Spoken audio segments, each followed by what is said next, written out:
What's up, everybody? Welcome back to the History Things Podcast, Season 5 from the field, coming to you from the side of Route 40 here, so we do apologize for the volume, but we are at the site of historic Hagen's Tavern, built in the late 18th century. It is the site of some Confederate command activity. We'll touch on that in a second.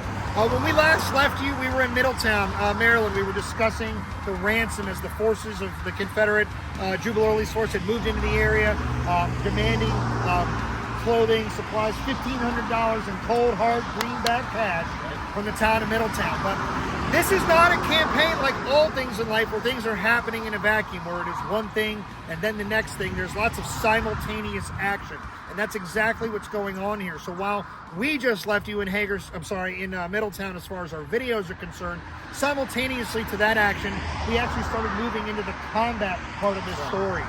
We moved closer into Frederick itself. We're not just in the Middletown Valley on the periphery. Now we're moving closer to the town.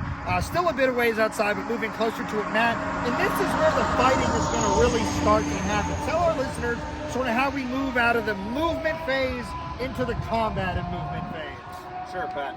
So what we have going on here is that Confederate cavalry under the command of Bradley Johnson, a local boy. He's a Frederictonian.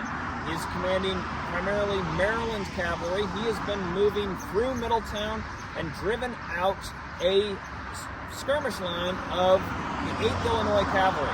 Now, the 8th Illinois Cavalry is one of the best cavalry regiments here in the Eastern Theater. It can tango with Mosby's Rangers like almost nobody else can. They are everywhere, by the way. And you can drive almost anywhere in the D.C., Frederick, Montgomery County, PG County sphere and see 8th Illinois Cavalry markers. That's right. Everywhere. And they are going to be the ones who have joined up with this kind of thrown together force of federal forces that is now entering Frederick City itself, just a little bit to the east of us from here, under the command of Lew Wallace.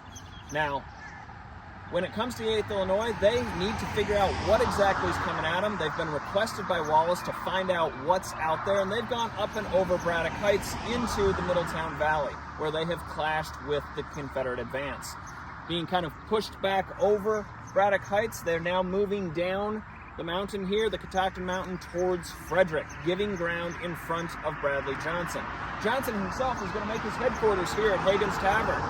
And we would see on July 7th, these two cavalry forces, mostly dismounted, fighting down the face of the mountain. A lot of skirmishing going on here, and a lot of carbine fire going on here. In fact, one of the requests for the federal cavalry is more ammunition as this fight is continuing.